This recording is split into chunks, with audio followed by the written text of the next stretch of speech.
using the Chicago Manual of Style for your bibliography. At this point, I'm fairly certain you all know what MLA format is. MLA format is used mostly in the humanities. We in this class are going to be using what's called the Chicago Manual of Style, which is predominantly for historians, but it's actually becoming an up-and-coming citation style in the business world as well as journalism. So that's kind of exciting. And I'm just going to work with you on how to properly do your bibliography for using our databases here at the school, as well as how to do books, and we'll deal with that in a second. So first, I got this first document from our World History and Context database.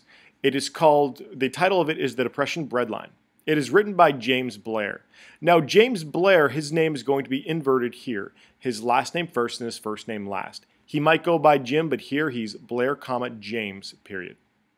The title of the article was The Depression Breadline. That is in quotations with the period right there, right in front of that last one. Now, even though this came from World History and Context, it actually came from somewhere else. The way our databases work, and it's kind of neat, what it does, they work with all these journals from around the US and around the discipline, and they put them all together in a very searchable way. So this particular document came from Social Policy Essential Primary Sources. The document was on pages 186 and 189. So the journal that it came from gets italicized right here, Social Policy Essential Primary Sources.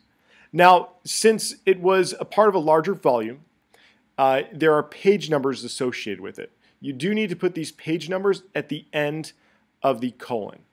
That's not always the case if they're not page numbers, but in this case there are, and we found them, they're readily available at our databases. Now over here, this is a little information about Gale. Gale, their headquarters is in Detroit. Even though it's Detroit, Michigan, we only put the city name. If it says Minneapolis, Minnesota, just put Minneapolis. If it says Burlington, Massachusetts, guess what? Just Burlington. And then a colon followed by Gale. Gale is the publisher. And then the year.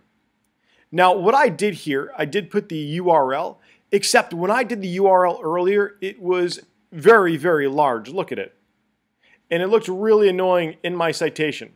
So what I did, I copied this and I pasted it in a URL shortener. I used bit.ly. So I just pasted it here. And then it gave me something shorter like that. And I just copied it and then put it right in my bibliography. And then I put when I accessed it last. So there's parentheses, and I put accessed March 2nd, 2014, because that when I was on it. And then I closed it with the period. So that's how to do something with a single author. Now, if it has more than one author, let's go down here to Charles Phillip and Alan Axelrod. Charles Phillip was the lead on this article. So his name goes first, Phillips, Charles. And Alan Axelrod. That's how that works. If there's more than 3 people, you would just put Philip, Charles, and others. One of the interesting things about this that I want to point out was that it had a volume associated with it. Sometimes it'll have a volume or a number. You want to make sure you enter that in right after the journal title. So comma, volume, or VOL period 1. If it said VOL period 1 space NO period 2, that's volume 1 number 2. These are not italicized. And then again, I put the URL here. So that's how you do from our databases. Hopefully that's pretty simple. Right here, this is a book, and I just want to show you how to do this. Again, similar to the way it was before, last name first, first name last. My name is Michael Milton. The title of the book, which is A Brief History of the Unknown, Societal Fears Reflected in Literature, that is italicized. It is being published in New York, and Zombie Books is the publisher, and that was in 2014. So that's how you use Chicago Manual of Style to build your bibliography. Now, this isn't all the tricks. There are many more. If something happens that, like, there is an editor associated with it, let's say this was edited by Thomas Hobbes. You just enter that in there.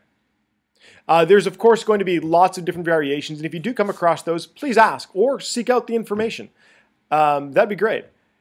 I look forward to seeing your bibliographies in the future. Oh, there's one more thing. So sorry. Notice that everything is in alphabetical order. That's totally the way it should be. All right, if you have any questions, again, just ask, and I look forward to seeing you tomorrow.